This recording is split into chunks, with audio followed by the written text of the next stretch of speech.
Beliau berhalangan karena hari ini ternyata ada Badan Akreditasi Nasional di Universitas Ibnu Khaldun yang beliau asaskan di Bogor akan melakukan peninjauan, sehingga kemarin sore beliau pamit harus kembali ke Bogor pada tadi malam untuk keperluan tersebut, dan insya Allah akan digantikan oleh beliau guru kita Ustaz Buya Tengku Zulkarnain, salah satu ketua Majelis Ulama Indonesia. Melanjutkan, Buya Tengku Zulkarnain akan memberikan nanti mungkin perspektif kepada kita bagaimana kesejarahan kesatuan perjuangan umat Islam sebagai modal kita untuk bergerak di masa yang akan datang. Dilanjutkan oleh guru kita semua Ustaz Muhammad Zaidul Rasmin, ketua dari Wahdah Islamiyah, salah satu gerakan dakwah yang juga sangat amat kita simak berbagai kegiatannya yang sangat luar biasa. Dan juga beliau juga bergiat di Majelis Intelektual Ulama Muda Indonesia. Kemudian nanti dipungkasi oleh guru kita Ustaz Habibur Rahman Al-Sirasi yang sudah amat sangat kita kenal dengan berbagai karya-karyanya, tulisan-tulisannya. Insya Allah mudah-mudahan beliau bisa juga nanti memungkasi dengan membawakan untuk kita seperti judul karya terbarunya Api Tauhid, yang bisa membuat kita semuanya bersatu di bawah asma Allah dan berjuang bersama untuk agamanya. Yang pertama, kepada Buya Tengku Zulkarnain kami serahkan waktu dan tempat sepenuhnya.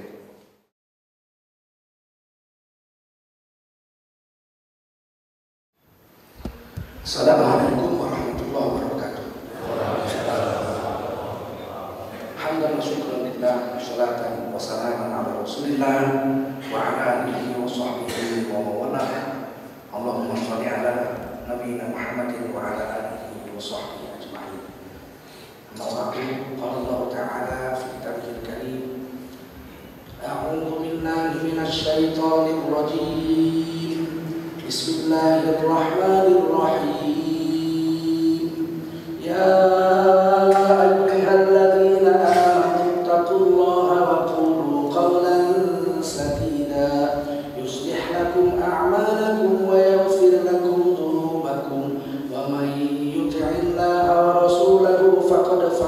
فوزا عظيما. قال رسول الله صلى الله عليه وسلم من خرج من بيته في طلب العلم فهو في سبيل الله حتى يرجع. Baginda Rasul bersabda, siapa keluar dari rumahnya untuk mendapatkan ilmu, orang itu adalah orang yang berjihad fi sabilillah sampai dia kembali ke rumahnya. Mudah-mudahan kita semua mendapatkan pahala jihad dari Allah SWT. Amin. Shadaqallahul azim wa shadaqa rasulun nabiyul karim. Nahnu ala dzalika minasyahidin wa syakidin walhamdulillahi rabbil alamin. Para ulama, tuan-tuan guru yang dimuliakan Allah SWT, hadirin wal hadirat, jamaah salat subuh yang dimuliakan Allah SWT. Wajib kita bersyukur pada Allah SWT. Allah bangunkan kita dari tidur, Allah beri taufik kita hadir ke masjid, salat berjamaah. Ini satu amal yang hari ini sudah mulai ditinggalkan oleh kaum muslimin, khususnya di Indonesia. Di Eropa orang sholat subuh musim dingin minus 12 derajat, orang masih pergi ke masjid.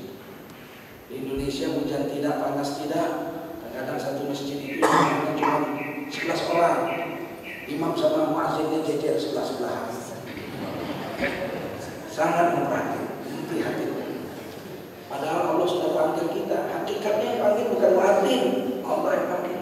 Hayya sholat, sini. Kalau mau sholat di sini, hayya itu artinya sini. Ini hayya bahasa Arab, bukan bahasa Cina. Kalau bahasa Cina, hayya itu lain. Ini bahasa Arab, hayya itu yang kini. Ojo kono. Kalau mau sholat di sini, hayya dan falah. Kalau mau sukses di sini, bukan di sana gitu. Tapi kita hari ini nggak paham, kita tinggalkan ini. Ini sunnah paling besar, menegakkan sholat berjamaah. Yang hari ini ditinggalkan orang lain. Orang Yahudi ukuran takut dengan orang Islam itu cuma lihat sholatnya saja. Kalau sholat subuh sama banyaknya dengan sholat Jumat, Yahudi takut. Tapi kalau sholat subuh 11 orang, jejer imamnya sama makmum itu 11-11, orang Yahudi tidak takut. Sholawat salam kita sampaikan untuk baginda Rasulullah SAW. Ini Indonesia negeri yang bertuah. Selain tanahnya itu Pancak Pucuk, kemarin Palo Jenawi, Toto Tentrem, Dr. Harjo, luar biasa itu. Rakyatnya juga 90% beragama Islam. Di Indonesia tidak pernah ada pertumpahan darah gara-gara dakwah Islam. Islam didakwahkan dengan cara yang bijaksana dan bersaing antara agama-agama yang lain di Indonesia. Orang India pernah mengislamkan kita, mereka juga pernah menghindukan kita, mereka juga pernah membudakan kita. Datang juga orang Parsi kemari membawakan ajarannya Syiah. Datang orang Ahlu Sunnah kita, datang sini, sama-sama mendakwakan agama dengan cara yang elegan, cara yang baik, sama-sama dijual ini agama kepada masyarakat, dijajakan. Ternyata Ahlu Sunnah wal Jamaah unggul hampir 100% lah, 100% orang Indonesia mantapnya Ahlu Sunnah wal Jamaah. Di Aceh, Sultan Aceh itu pernah Ahlu Sunnah wal Jamaah, pernah juga orang Syiah. Sultan Aceh yang keempat itu Sultan Ali Mughayat Shah itu mazhabnya Syiah. Tetapi kemudian masyarakat Indonesia ini menilai bahwa ajaran Syiah itu benar, tidak sesuai dengan keluhuran kesucian agama yang semestinya dilakukan. Masa orang boleh tiap malam minggu tukar istri? Wah, nikahnya nggak perlu pakai wali, nggak perlu pakai saksi. Wah, nggak mungkin Islam begini. Islam itu mengajarkan kepada kita nafsu itu harus ditahan. Pada waktunya baru boleh dilepaskan. Ini dilepaskan terus. Bayangkan kalau setiap malam minggu kita boleh nikah mut'ah. Yang paling enak itu para kiai. Masuk hotel pakai perempuan. Minta, ya mas, saya kami nikah malam ini sampai ajar subuh besok. Maharnya 500.000 rupiah. Bayangkan aja uang ceramah. Wah, kiamat akan malam ini. Dia pun bilang, saya terima nikah kan mas. Tentu juga main sampai besok subuh. Walinya Allah, saksinya kilauman kan mimpi. Kalau begini hancur, tidak mungkin. Tidak mungkin agama serendah ini. Terbukti Syiah tidak tumbuh di sana. Mati habis, musnah. Kerajaan Aceh akhirnya jadi kerajaan Ahlu Sunnah wal Jamaah sampai sekarang. Begitu juga di Aceh banyak kerajaan. Ada kerajaan Samudra, ada kerajaan Pasai. Kemudian mereka bergabung jadi kerajaan Samudra Pasai. Ada kerajaan Perla. Dari Perla itu satu orang pemuda ketika berperang lawan Portugis sempat dikuasai Portugis Perla. Anak muda di situ pergi, kemudian merantau sampai ke Jawa, di Cirebon, mendakwakan agama di situ, digelar orang Sunan Gunung Jati. Itu putra Aceh yang ibunya orang Jawa, orang Kamboja. Di Tanah Delhi itu dulu Belbegu, kemudian diislamkan oleh Sultan Iskandar Muda. Kerajaannya namanya Kerajaan Taru, kemudian berubah menjadi Kerajaan Delhi. Kerajaan Delhi ini ada Kerajaan Delhi tua, itu yang Belbegu. Kemudian Kerajaan Delhi Muda yang sampai sekarang masih ada istananya di kota Medan. Kerajaan Delhi ini bermadzhab Ahlu Sunnah wal Jamaah. Dalam fikih mazhab Syafi'i, punya mufti turun-temurun. Berjaya di sana, diislamkan oleh orang-orang dari Aceh. Kemudian ada Kerajaan Serdang dekat saja dari situ. Kerajaan Serdang ini juga bermadzhab Ahlu Sunnah wal Jamaah, punya mufti. Buyut saya muftinya di situ. Kemudian ada Sultan Langkat. Kerajaan Sultan Langkat ini juga mazhab Syafi'i, Ahlu Sunnah wal Jamaah. Muftinya adalah Syekh Abdul Rahim, bapak daripada Bang Imaduddin Abdul Rahim. Terus ke bawahnya lagi ada Kerajaan Tebing Tinggi, sama saja mazhab Ahlu Sunnah wal Jamaah. Kemudian ada Kerajaan Tanjung Balai, Asahan. Terus ke bawah lagi ada Kerajaan Bilah, ada kerajaan Kota Pinang, kerajaan Merbau. Ini semua tidak pernah berperang, sebab mazhab sama Ahlus Sunnah wal Jamaah, dan mereka saling menikahkan. Sultan Delhi kawin dengan anak Sultan Serdang. Jadi Sultan Serdang itu mertuanya Sultan Delhi. Biasa begitu. Jadi Sultan Hasan kawin juga dengan anak Sultan Delhi. Biasa, sehingga tidak ada peperangan. Bagaimana sikap ulama-ulama Sumatera waktu itu? Selain raja, mereka punya mufti yang memutuskan perkara-perkara agama. Mereka buat masjid yang indah-indah, yang bisa menampung rakyatnya. Dan mereka mengarang kitab-kitab. Di Riau ada kerajaan Siak Sri Indrapura. Di Riau juga ada kerajaan Indragiri. Semua punya mufti. Mufti Indragiri itu menulis 18 kitab dalam bahasa Arab. Alhamdulillah semuanya sudah kita tulis ulang dan sudah kita cetak ulang. Ya, dan kuburannya, tapi beliau itu muftinya itu datang dari Banjar, ya, orang Banjar. Dibilang Tuan Guru Safa wafat di sana dan kuburannya di sana. 18 kitab tulisan tangan beliau. Nah, di antara kitab-kitab itu, salah satunya adalah kitab yang berjudul Siratal Mustaqim, dikarang oleh ulama dari Aceh yang berasal dari India. Orang yang berkulit hitam yang disebut suku Tamil, lahir di Gujarat di sebuah desa namanya Ranir. Beliau jadi mufti di kerajaan Aceh 18 tahun. Ini 18 tahun jadi mufti, akhirnya bisa menulis kitab dalam bahasa Melayu dengan tulisan Jawi, tulisan Arab, dicetak di Mesir. Orang Mesir tidak bisa baca, tapi bisa cetak. Bisa cetak. Di dalam kitab Siratal Mustaqim dengan tegas beliau menuliskan dalam bab salat berjamaah. Haram hukumnya berjamaah dengan Samsuddin Sumatrani dan Hamzah Fansuli. Disebut namanya ya, Hamzah Fansuli dan Samsuddin Sumatrani, karena kedua orang ini menganut paham wahdatul wujud yang mengatakan manunggalin kamu wala gusti, Tuhan sama makhluk bisa bersatu. Ini nggak mungkin, karena makhluk itu ciptaan Allah, sedangkan Allah satu-satunya Al-Khaliq, sang pencipta. Masa ia sang pencipta dengan makhluk yang bisa bersatu? Tidak mungkin. Maka akhirnya ini dipacu, dihukum mati. Hamzah Fansuli ini mengarang syair. Pernah sudah mencari Allah di Mekah, di Ka'bah tidak bertemu, ternyata bertemu di rumah sendiri. Pacu, mati. Samsuddin Sumatrani, ini Samsuddin Sumatrani mengatakan kepada Sultan Aceh, jangan saya dipacu, saya tobat aja. Jadi tobat. Maka bisa, kamu tobatnya mesti dipacu, sebab banyak udah kamu menyesatkan orang. Karena begini aja lah, saya tobat, murid-murid yang saya sesatkan saya buat tobat semua. Saya pergi ke Malaka, di sana sedang perang melawan penjajah Portugis. Jadi saya mau jihad aja, matinya jangan mati dibunuh, mati perang. Oh, dikirim semua saudara yang berangkat perang, tapi tobat dulu. Tobat, sahabat tadi berangkat sampai di Malaka, beliau mati di sana, sakit di sana.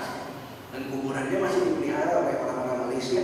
Ditulis di situ kuburannya Syekh Panjang Samsuddin Sumatrani, orang yang sempat sesat kemudian kembali kepada Allah Subhanahu wa Ta'ala. Ini sisa-sisa Syiah yang masih ada dan terwujud itu. Kemudian saudara-saudara yang mulia, datang kerajaan Aceh yang paling tua, ulama yang paling tua namanya Abdul Rauf Al-Fansur, orang Barus. Beliau ini diutus oleh gurunya untuk datang ke Aceh menjadi mufti di Aceh sekitar 400 tahun lebih yang lalu.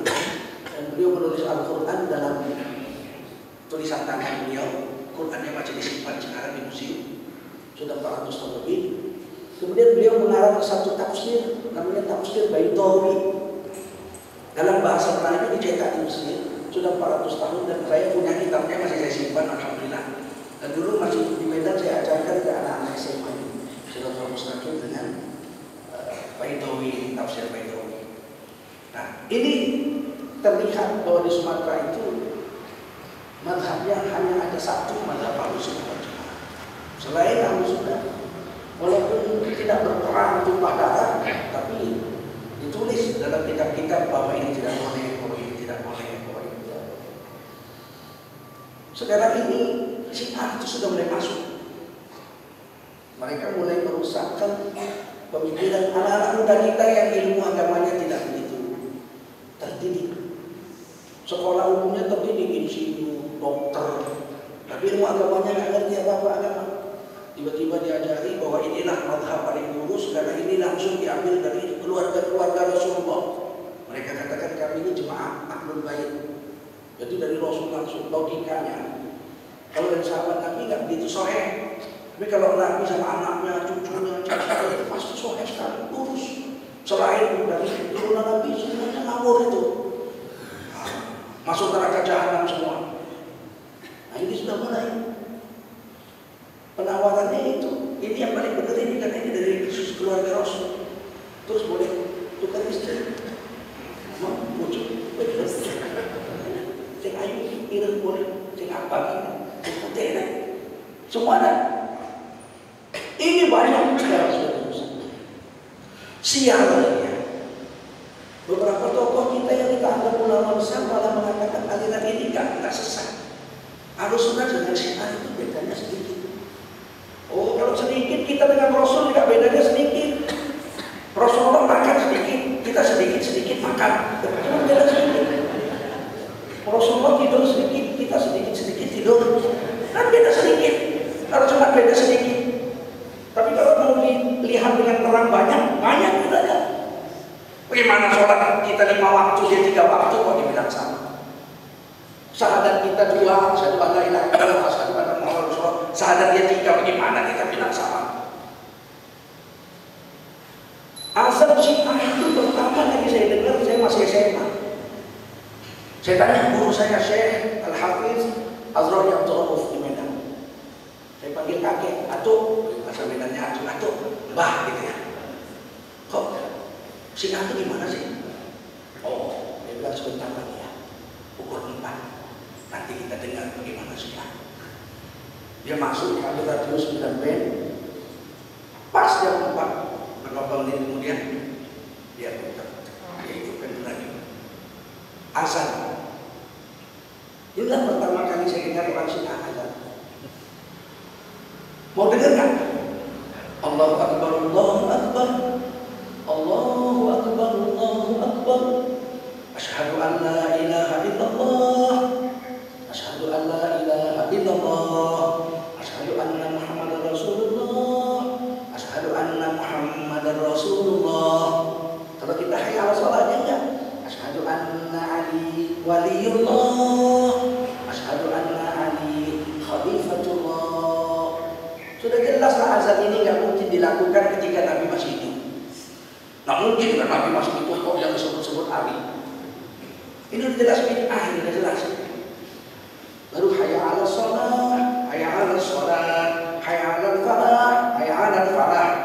Nah, di sini beda lagi. Hayya 'ala khairil amal, hayya 'ala khairil amal. Ini azannya Syiah. Baru Allahu Akbar, Allahu Akbar, la ilaha illallah. Kan kelihatan syahadatnya ini udah jelas beda. Kok kita bilang sama? Kok kita bilang bedanya sedikit? Di seluruh negeri yang Syiah berkuasa, Ahlus-Sunnah itu tertindas. Di Iran, di Irak, di Suriah, di Libanon, di Pakistan sekarang sudah mulai bom-boman. Padahal mereka baru sedikit.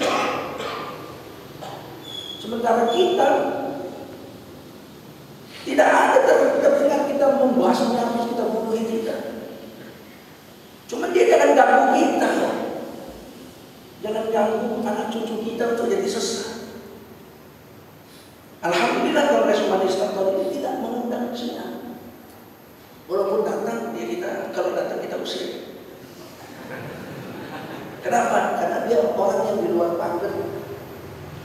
Di luar pagar gak usah dulu.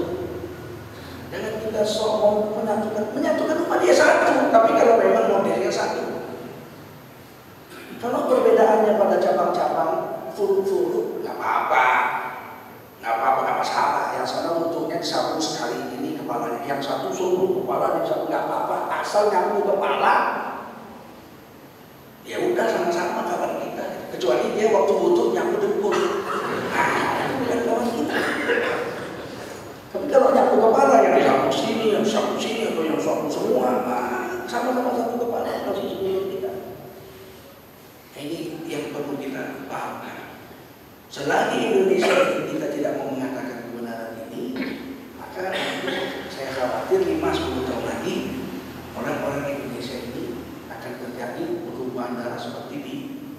Pakistan sekarang ini. Saudara-saudara, bapak-bapak yang dimuliakan Allah SWT, ibu-ibu yang dimuliakan Allah SWT. Nah ini saya pikir perlu saya ceritakan tentang ini. Di Jawa juga begitu. Kerajaan-kerajaan ini adalah perwakilan Turki, sama dengan di Sumatera, semua itu perwakilan kerajaan Turki. Ada surat dari Turki, bahkan kita Aceh itu dapat meriam, dapat senjata, tembak apa itu senjata bedil itu dari Turki. Nah waktu Belanda datang sana tahun 1905, Banda Aceh saja ya. Negeri lain Belanda nggak bisa masuk. Itu pejuang kita sembunyi di masjid Baitur Rahman. Nah, orang Belanda remeh, jenderalnya itu mimpin jalan di depan, mimpin dideketin. Pejuang kita diam aja dalam masjid itu. Kalau orang Jawa bilang belik, sembunyi semua. Makin lama makin dekat. Dipikir orang Belanda ini orang Aceh itu cuma punya rencong. Dekat, tiba-tiba pejuang berdiri semua, tak, punya bedil semua. Jenderalnya mati di tempat. Sampai sekarang ada kubur di sana. Jenderal Belanda itu modalnya begini.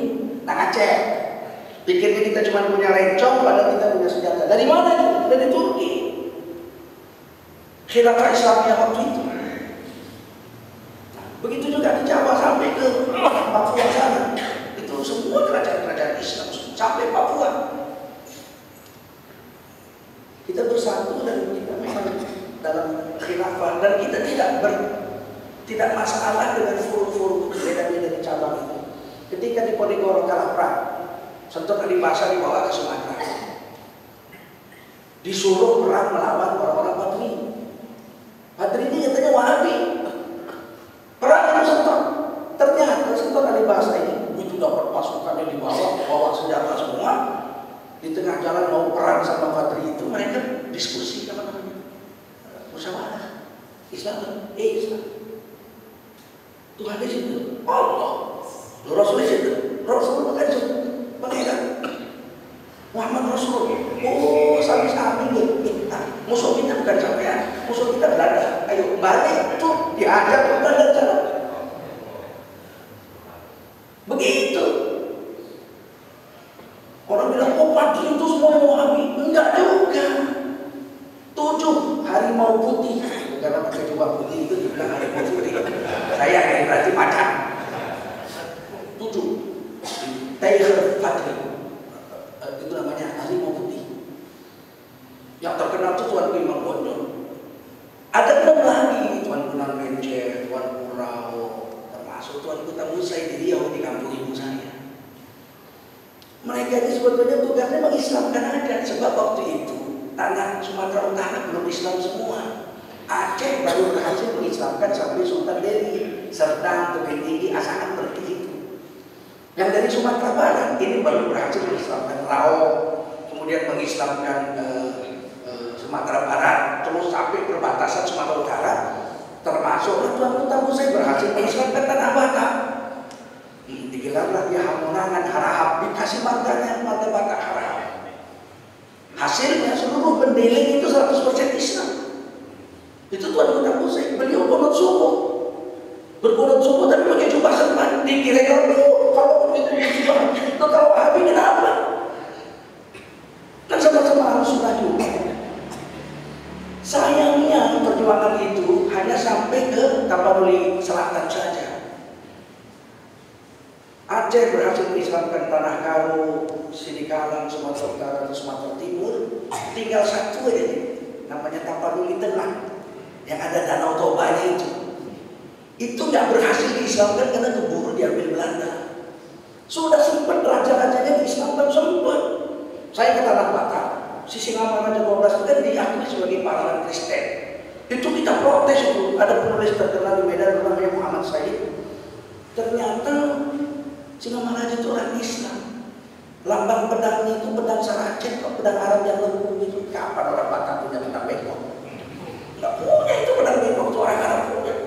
Dan ternyata di bawahnya itu syahadat asyhadu an la ilaha illallah wa asyhadu anna Muhammadar Rasulullah. Ditukar dengan bahasa Batak. Diprotes itu oleh Muhammad Said, dan ternyata memang ketika saya pergi ke Bakara, itu Bakara itu di pinggir Danau Toba itu istananya Raja Batak Sisingamaraja 9, 10, 11 itu 12 itu anaknya yang jadi pahlawan. Ternyata lambang benderanya itu tulisannya tulisan Arab, bahasanya bahasa Melayu. Maulana Kutana. Maulana Kutana, Kuta itu kota itu negeri. Maulana Kutana, ini kepala negara. Sisingamaraja 11, Sisingamaraja 10. Anaknya itu sudah punya tingkat sholat sajadah yang berzikir-zikir. La ilaha illallah, la ilaha illallah. Coba belum pada sholat. Mereka pakai jubah, perempuannya pakai cadar, laki-lakinya pakai jubah putih, perempuannya pakai cadar hitam. Mereka disebut parmali, orang yang dialim, orang yang dijadikan orang alim. Agamanya itu sampai sekarang masih ada agama parmali. Tidak makan anjing, tidak makan babi, tidak minum khamar, pakai jubah putih-putih, pakai serban putih laki-lakinya, perempuannya pakai cadar. Cuma belum sempurna Islamnya datang Belanda di situ. Akhirnya dijadikan Belanda pusat Kristen. Ini yang tidak pernah diungkap. Tulisannya Maulana, dari mana orang Batak bisa menulis huruf Arab? Huruf Batak ada kok. Batak punya huruf sendiri, 19 huruf. Kalau Jawa kan 20, ono coroko, toto sawolo, ono jojojo, mau betul. Orang Batak itu 19. Ada yang nggak bisa dia cok, corok, cok. Orang Batak nggak bisa bilang, nggak bisa. Jadi kalau misalnya orang Batak itu kalau bilang huruf itu jadi Z, misalnya saja ya saja, nggak bisa. Saja jadi sasa, saja jadi sasa. Jengkol jadi zekol. Karena hurufnya kurang satu dari Jawa. Baiklah, saya pikir ini yang perlu kita pahamkan bahwa kita ini bersaudara, kongres ini dibuat untuk itu. Apalagi sekarang di Indonesia ini Islam sudah semakin dipikirkan. Gerakan-gerakan orang-orang yang menguasai negara ini sekarang sudah mulai membuat kita jadi resah. Kolom KTP mau dibuang, kolom agama di KTP mau dibuang. Karena kita ribut aja itu makanya nggak ada. Orang memang iya mau dihapus kok. Cuma karena kita ribut, kita ngelawan, dia nggak berani juga. Ada satu tokoh itu waktu wawancara dengan saya itu di TV One, dia bilang apa? Itu KTP, itu kartu tanda penduduk, bukan kartu tanda agama. Kenapa harus agama dibawa-bawa situ? Loh, memang KTP kartu tanda penduduk, tapi agama kita ketahuannya dari KTP. Dari mana coba? Saya daftar haji. Zulkarnain daftar haji, udah selesai bayar, terus tentunya ditanya saya agama apa? Islam. Mana buktinya? Ini KTP. Masa saya tak ayo ke kamar mandi? Saya tulis begitu. Ya KTP. Memang itu kartu tanda penduduk, tapi agama dilihat dari situ toh. Nah, kalau saya mati, orang kampung saya daftar ini mati, Zulkarnain mati nih, mau dikubur, gue ya minta satu kuburan bayar, kebayar deh berapa? 8 juta bayar. Islam apa enggak? Loh Islam. Kalau ini KTP nih, masa suruh datang ke rumah saya dulu, lihat jenazahnya, buka sarungnya, sunat apa enggak? Ngapain kok sampai begitu? Memang itu KTP kan penduduk, tapi itu membuktikan agama kita ada di situ ditulis. Bagaimana hari ini mau dihapus? Jadi oleh karena itu kita harus mewaspadai gerakan-gerakan seperti itu. Jangan diam aja umat Islam ini. Waktu kita memperjuangkan undang-undang yang membela agama, itu dia out. Pornografi mereka menentang, undang-undang pendidikan mereka menentang, undang-undang halal. Nah, ini yang perlu kita jaga. Insya Allah kita bersatu, kita akan kuat kembali seperti zaman dulu. Zaman dulu dari Sabang sampai Merauke dikuasai oleh sultan-sultan yang bermadhab Ahlussunnah wal Jamaah dan berafiliasi ke khilafah Islamiyah yang ada di sana. Raja pertama Aceh namanya Merah Siu. MBQ masuk Islam. Dilantik oleh sultan khilafah kita, khalifah kita. Nama khalifah kita waktu itu namanya Malikus Soleh. Al-Malikus Soleh. Nah, Malikus Soleh ini melantik Merah Siu menjadi perwakilan khilafah Islamiyah di Aceh yang pertama. Kerajaan itu namanya Kerajaan Samudra Pasai. Itu diganti namanya jadi Malikus Soleh juga. Sama namanya Merah Siu. Tapi kemudian jadi Malikus Soleh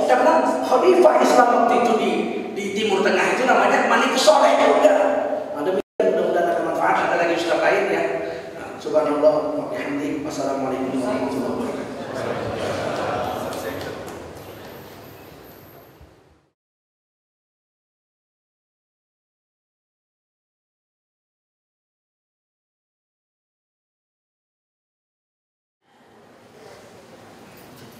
Assalamualaikum warahmatullahi wabarakatuh.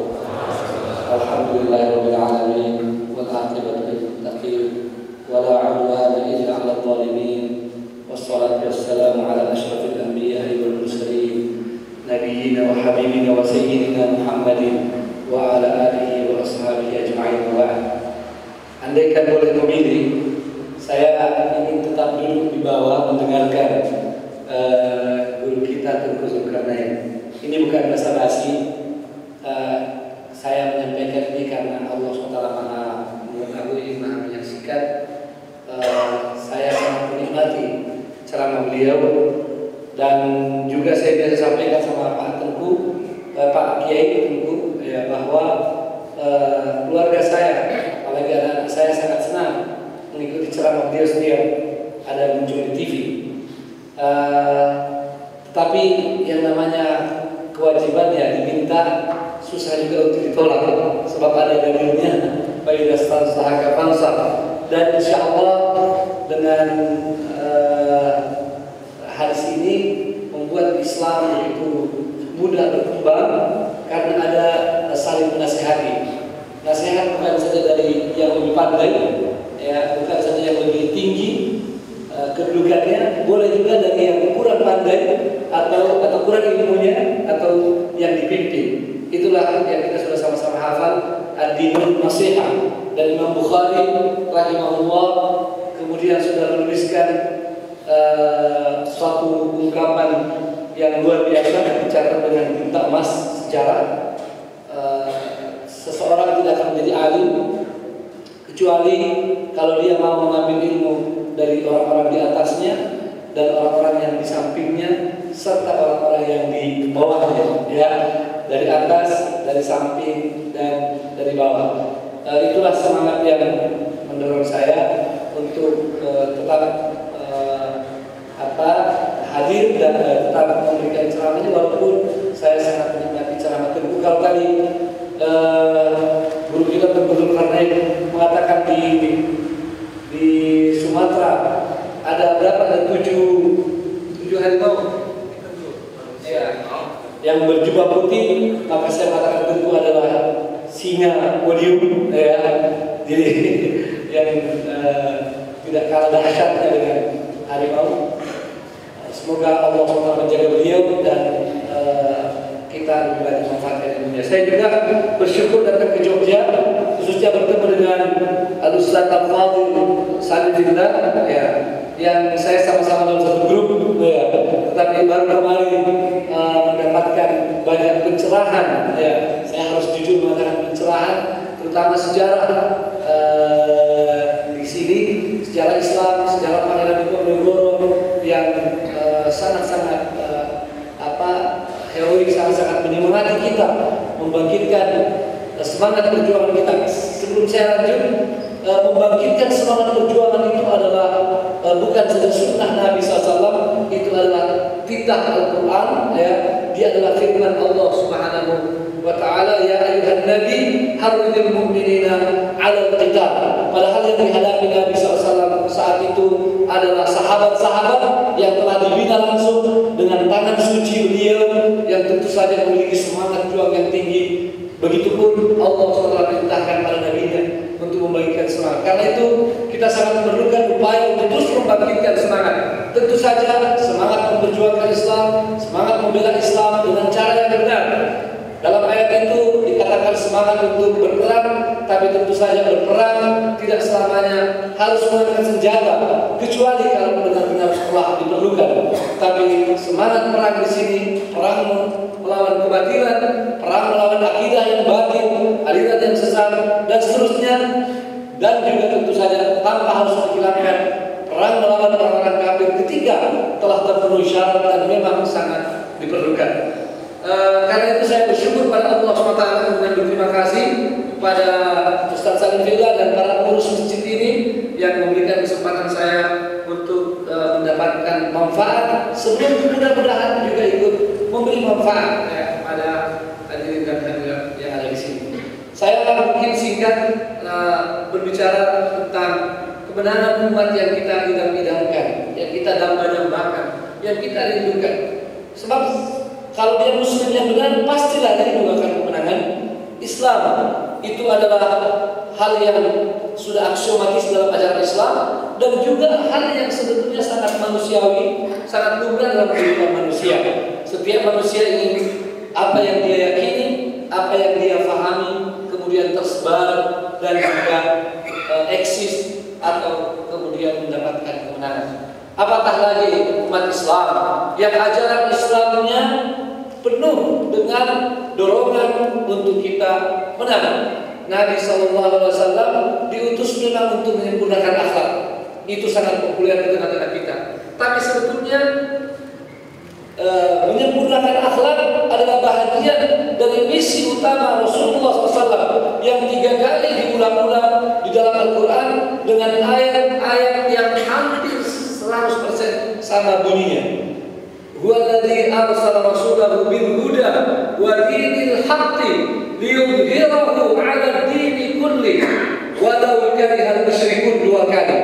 At-Taubah ayat 9, ayat Taubah ayat 31 ya, kemudian As-Saff ayat 9 ya. Lalu kemudian di surah Al-Fath ayat 28 itu ditutup dengan wakafa billahi syahida.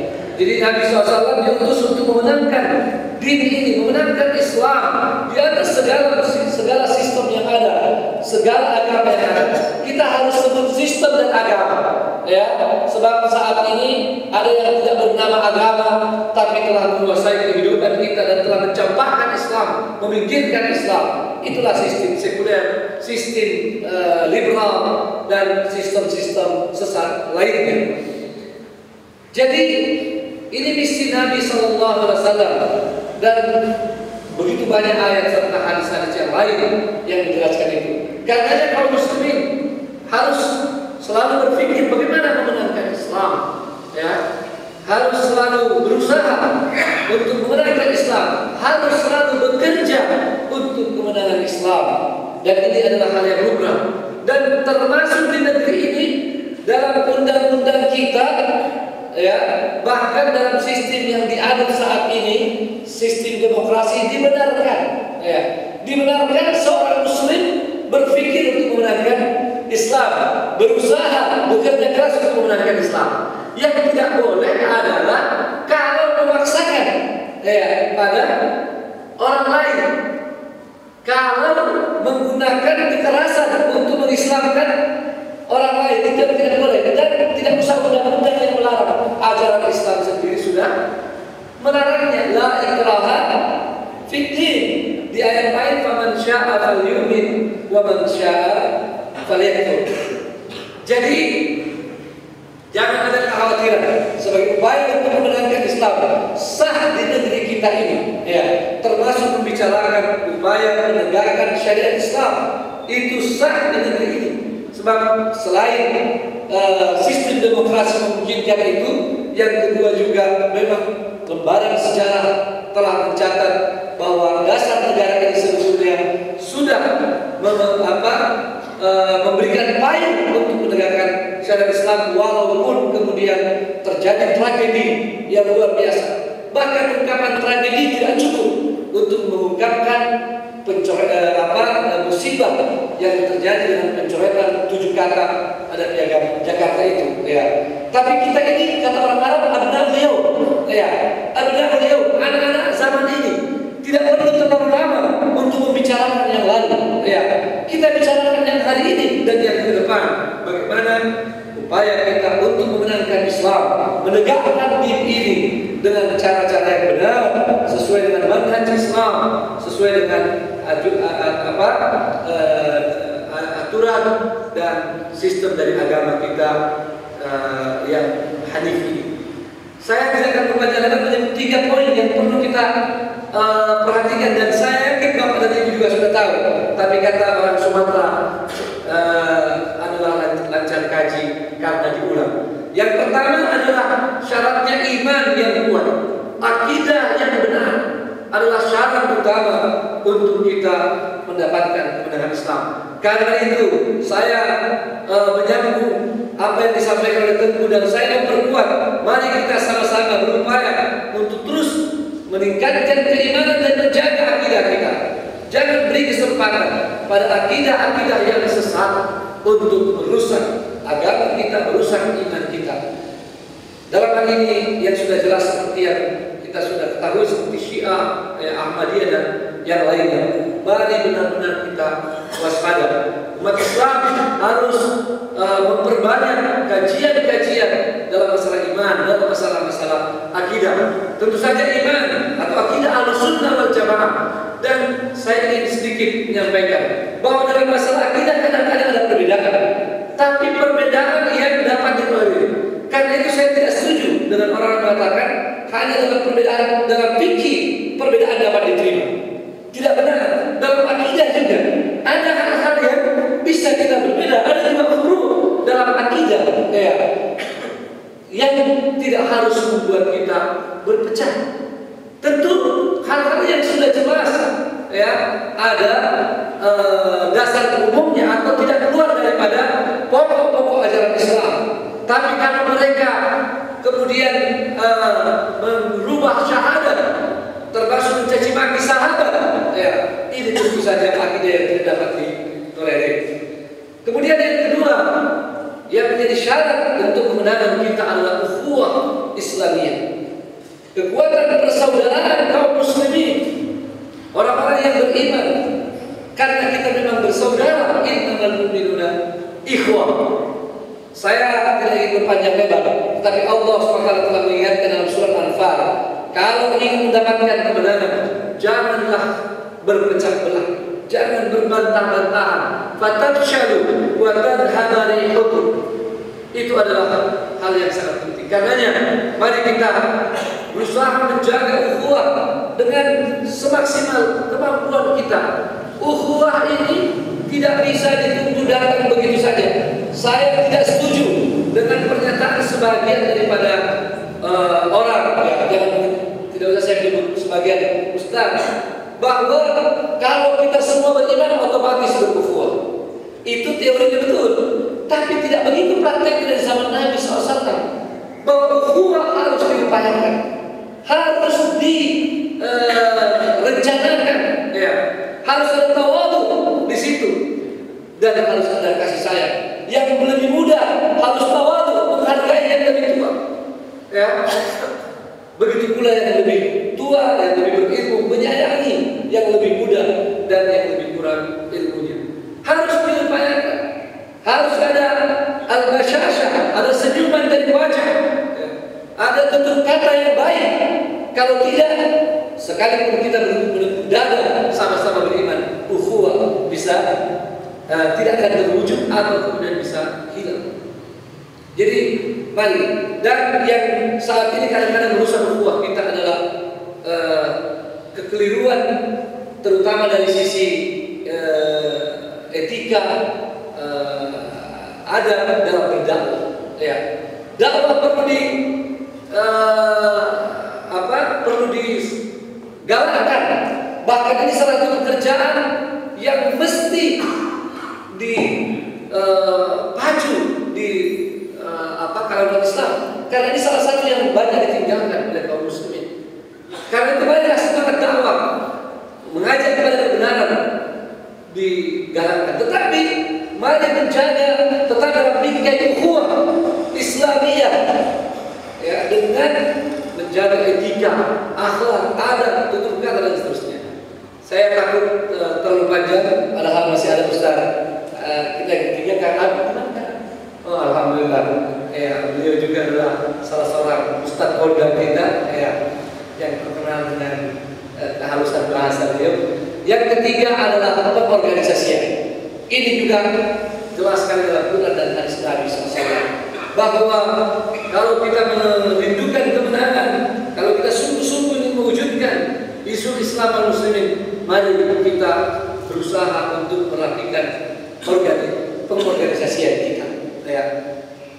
Allah SWT berfirman, "Innallaha yuhibbul ladzina yuqatiluna fi sabilihi shaffan ka'annahum bunyanun marsus." Dan dalilnya begitu banyak. Tentu tidak perlu saya sebutkan satu persatu di sini. Yang ingin saya ingatkan adalah kesadaran untuk terorganisasi atau kesadaran untuk kita berorganisasi dengan baik. Karenanya yang pertama adalah membentuk kesadaran setiap muslim bahwa tidak bisa sendiri-sendiri. Ya, kita ini kalau sendiri-sendiri gampang diterkam oleh singa yang buas. Ya, gampang diterkam oleh penjahat-penjahat yang tadi tentu sudah disyaratkan. Mari berusaha. Begitu banyak organisasi Islam di Indonesia, cukup untuk kita bisa bergabung dalamnya. Ada Muhammadiyah, ada NU, ya, dan berbagai ormas yang lain. Kalau toh masih merasa kurang seret dengan salah satu ormas itu, bergabunglah di satu komunitas Muslim, misalnya di masjid, ikut jadi pengurus masjid. Walaupun saya sendiri sebetulnya sejak pulang dari Masjid Jogokarian beberapa tahun yang lalu, mulai memulaikan kalau bisa pengurus masjid di luar jadi pengurus jamaah masjid. Ya. Iya. Jadi dan kalau bilang Ustaz kan itu cuma nama penting. Ya. Dalam Islam pertama nama inisial Suruti. Bukan ya? Oh suruh, alhamdulillah. Tapi jangan sampai suruh karena suruh berhenti juga. Ya, saya alhamdulillah dapat kehormatan dan dapat berkah pernah ke masjid ini. Ya, alhamdulillah saya mendapat informasi dan saya pertama selalu mengatakan ke berbagai masjid saya ceramah, ya dengan halus tentu, dengan beradab saya sarankan kalau bisa mungkin pengurus masjid sudah juga menjadi pengurus jamaah masjid. Kalau ada yang mengatakan kalau begitu nanti masjidnya tidak terus, saya katakan tidak. Kalau pengurus jamaah masjid, insya Allah masjidnya otomatis terurus. Ya. Tetapi pengurus masjid sering jamaah tidak terurus, ya, tidak diurus. Buktinya ini bukan di sini, ya, di tempat lain. Jamaahnya tidak tambah-tambah, malah berkurang. Ya, ya. Dan saya dapat info baru hari ini dari tentu jamaahnya cuma 11, ya, 11. Jadi yang kedua yang saya dapat manfaat dari sini bahwa yang sini saya sampaikan Masjid Jogokarian bisa menjadi contoh bagi masjid-masjid yang lain. Ini satu unit pengorganisasian yang kecil yang kalau Muslim mau bergabung ya di sini maka insya Allah dia bisa memberikan sumbangsi yang tidak kecil bagi perjuangan dan kemenangan Islam insya Allah.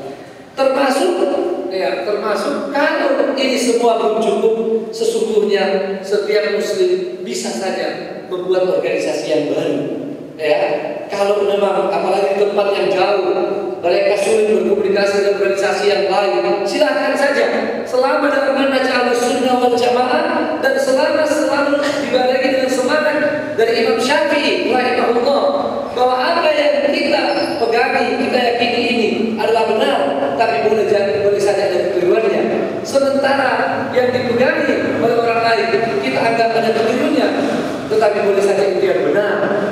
Ini akan membawa kita selalu siap bergabung, selalu siap bersatu dengan saudara-saudara kita dari organisasi manapun dalam bingkai Ahlussunnah wal Jamaah. Apakah lebur dalam satu organisasi suatu ketika atau dalam ta'awun yang benar-benar efektif bagi menegakkan diri ini.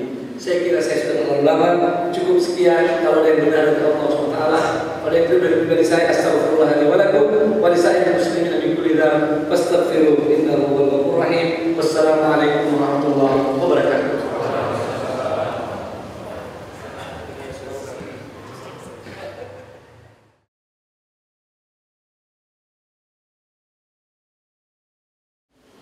Assalamualaikum warahmatullahi wabarakatuh. Innal hamdalillah nahmaduhu wa nasta'inuhu wa nastahdihi wa nastaghfiruh wa na'udzu billahi ta'ala min shururi anfusina wa min sayyiati a'malina. May yahdihillahu fala mudilla lahu wa may yudlil fala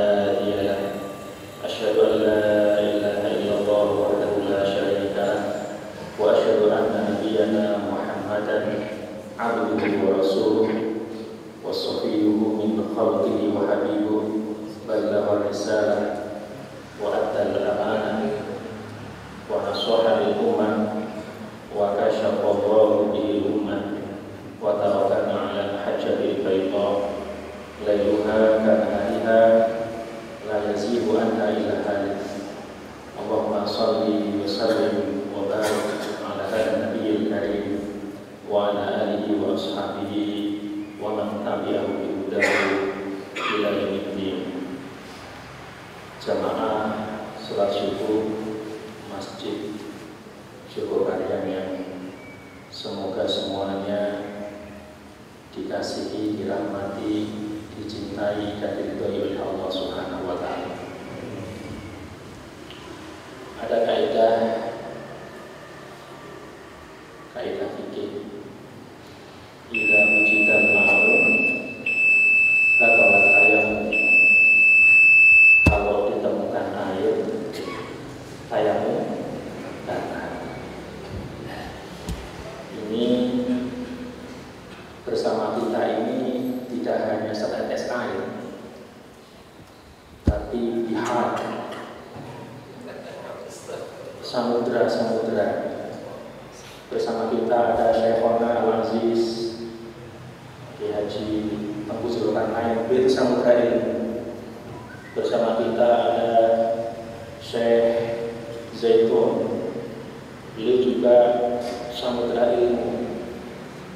Bersama kita ada Akhil Al-Fadhil Ustaz Salim Afillah, beliau juga samudra. Ada Akhil Al-Aziz Al-Ustaz Fahmi Salim, beliau termasuk salah satu mahasiswa Indonesia yang kuliah di Al-Azhar. Tesisnya termasuk tesis yang terbaik di bidang tafsir. Maka dihar juga. Ada juga Ustaz Fauzil Amri di sini. Ini dihar juga ini. Sementara Habibur Rahman itu hanya ibu. Jadi kalau nekat tayammum batal wudunya. Iya. Jadi saya tidak akan banyak menyampaikan hal karena seperti disampaikan oleh Ustaz Zaitun. Sesungguhnya kalau saya menyampaikan banyak hal, tayangnya batal. Jadi ini karena diminta oleh Sohibul Masjid atau Sohibul Bait, Abdul Mayit katanya, tamu itu seperti mayat. Jadi saya ke belakang saya sudah maju lagi agak masalah karena tentang makal mayit ya. Jadi saya bacakan sebuah puisi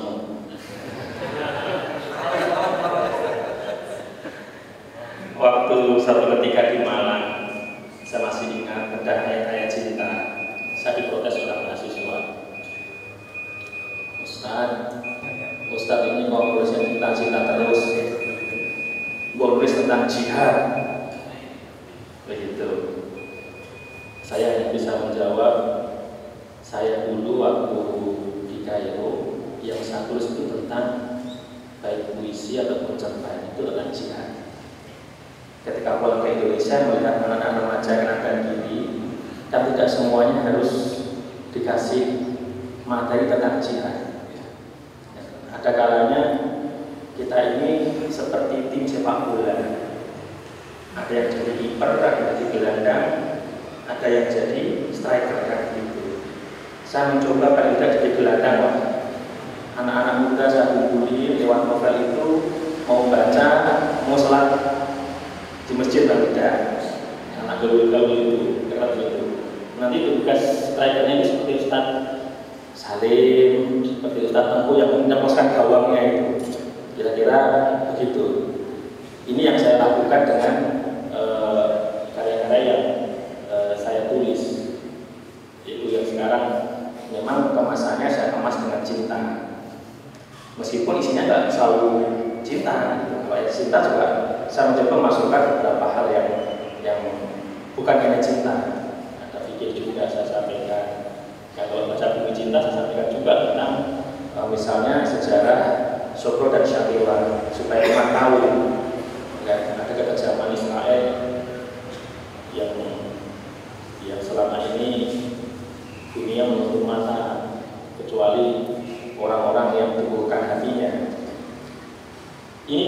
kuat ketika itu. Pernah saya bacakan di pengucapan puisi dunia Kuala Lumpur. Puisinya pendek, judulnya panjang. Judulnya Tantangan Si Kecil Muhammad Abdurrah kepada seluruh tentara Israel sedetik sebelum ajalnya datang menjelang. Lebih hilang satu kata bisa hilang makna. Tantangan si kecil Muhammad Abdurrah kepada tentara Israel sedetik sebelum ajalnya datang menjelang. Dengan mengepalkan tangan kanannya, tangan kanan yang merah menyala, dengan membusungkan dadanya, dada yang merah menyala, ia teriakkan sebuah tantangan yang merah menyala kepada seluruh tentara Israel durjana.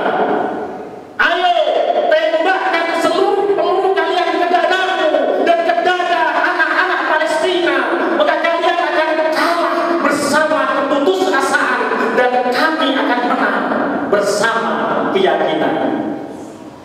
Allahu Akbar.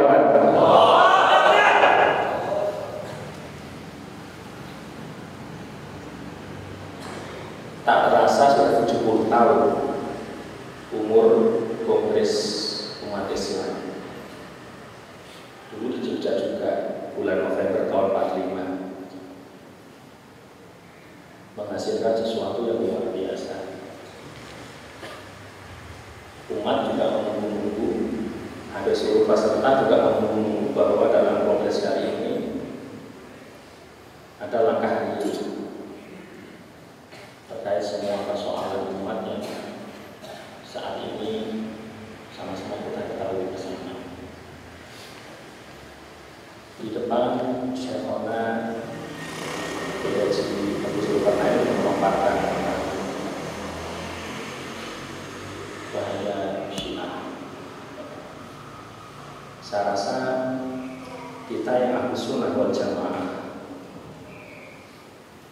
yang pasti Ahlus Sunnah pun juga ada sedikit-sedikit perbedaan. Tetapi selama perbedaan itu tidak usul, marilah kita yang Ahlus Sunnah ini merapatkan barisan. Teman-teman yang Salafi, mari merapatkan barisan. Teman-teman yang Asy'ari, yang itu mayoritas di Indonesia, mari merapatkan barisan. Hal-hal yang kecil-kecil itu jangan terlalu banyak dipersoalkan. Itu sudah menjadi perdebatan para ulama-ulama kita Sunnah wal Jamaah sudah ya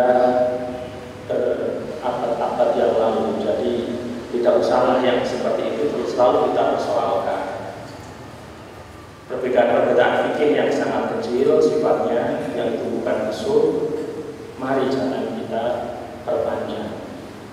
Ada bahaya besar yang sama-sama kita ketahui bersama, apa yang terjadi di Syria, apa yang terjadi di Irak, apa yang terjadi di Yaman. Ini kita semua meminta, tentu berharap agar tidak terjadi di Indonesia. Dan kita memang Ahlus Sunnah juga perlu ketegasan, sebagaimana dicontohkan oleh Syekhona Abu Zulkarnain di zaman-zaman dahulu. Ulama-ulama kita tegas dalam mengawal akidah Ahlus Sunnah wal Jamaah.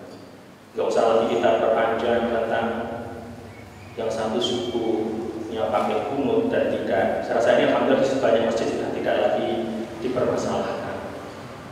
Yang satu basmalahnya jahron, yang satu sirron. Ini jangan kita perpanjang lagi, sudah kita maklumi masing-masing ada dasarnya. Ya usah kalau dalam tataran yang sifatnya fikih semacam ini jangan sampai dalam tataran sampai membid'ahkan dan lain sebagainya. Ini sudah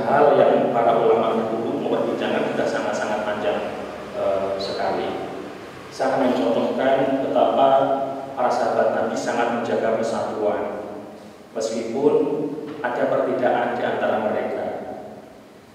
Satu riwayat yang disampaikan oleh Imam Abu Dawud, juga ditulis oleh Imam Ahmad dalam musnadnya, Anna Utsman radhiyallahu anhu sholat di Mina arba'ah. Faqama Abdullah bin Mas'ud mungkiran alaihi. Sholaitu an Nabi sallallahu alaihi wasallam raka'ataini wa ma Abi Bakar raka'ataini wa ma Umar raka'ataini wa ma Utsman sadran min imamatihi summa tafarraqu bi turuq fala wadatu anna min arba'i raka'atin mutataqabilatayn summa ibna Mas'ud sallallahu alaihi faqila lahu ibda ala Utsmana summa shallaita arba'an qala al-khilafu syarr. Jadi Utsman sholat di Mina 4 rakaat. Kemudian Ibnu Mas'ud berkata mengingkari hal itu. Aku sholat bersama Rasulullah 2 rakaat di Mina. Di Mina Rasul mengqasar sholatnya. Aku sholat bersama Abu Bakar juga 2 rakaat.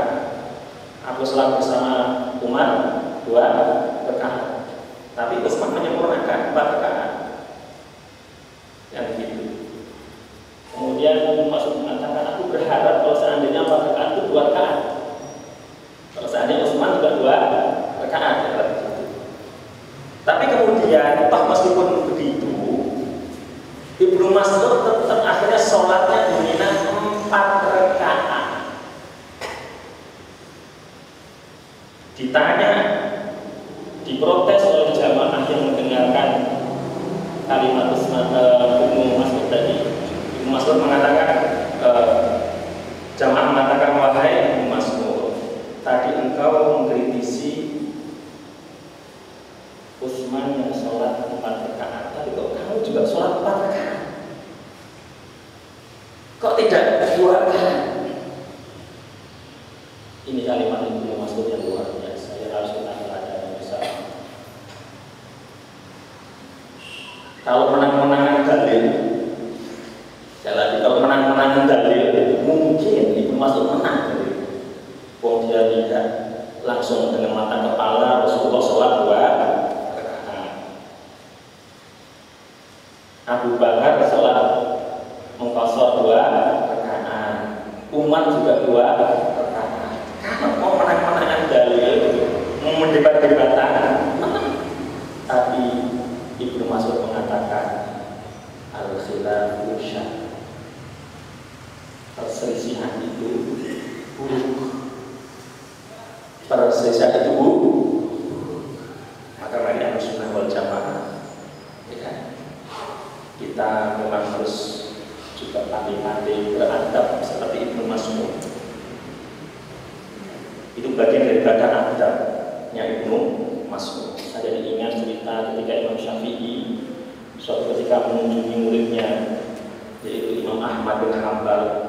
Ketika datang waktu subuh, Imam Syafi'i diminta menjadi imam karena Imam Ahmad merasa bahwa beliau gurunya. Tapi Imam Syafi'i tahu bahwa jamaahnya Imam Ahmad itu tentu lebih itminan kalau diimami oleh imamnya. Dengan alasan itulah kemudian Imam Syafi'i tidak mau menjadi imam dan mempersilahkan tetap Imam Ahmad bin Hanbal menjadi imam subuh. Ada juga bagaimana Imam Syafi'i beradab ketika beliau sholat subuh di masjid di samping makamnya Imam Abu Hanifah. Kita tahu bersama mazhabnya Imam Abu Hanifah itu subuh nggak pakai kunut. Imam Syafi'i mazhabnya pakai kunut. Tetapi ketika Imam Syafi'i sholat di masjidnya Imam Abu Hanifah, ta'adduban wa ta'ziman kepada Imam Abu Hanifah, Imam Syafi'i tidak pakai kunut. Ini tidak imam berat. Ini yang bisa saya sampaikan. Sudah subuh, ini kayaknya sebagian juga ingin segera sarapan. Khairul kalam maqalla wa jalla kata Imam Juzani, sebaik-baik perkataan itu yang sedikit tapi jelas. Ada wa astaghfirullahi wa lakum wa lisyairil mu'minina wal mu'minat wal muslimina wal muslimat al-ahya'i wal amwat. Wassalamualaikum warahmatullahi wabarakatuh.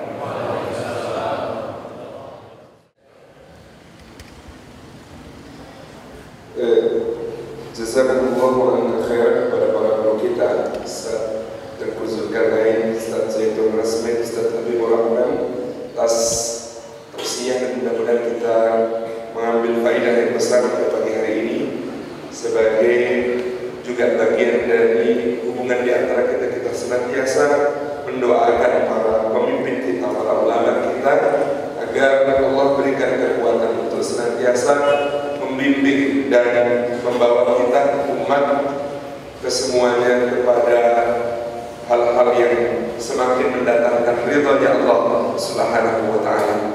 Kita tutup dengan kafaratul majlis bersama-sama. Subhanallah wa bihamdihi, asyhadu an la ilaha illa anta, astaghfiruka wa atubu ilaik.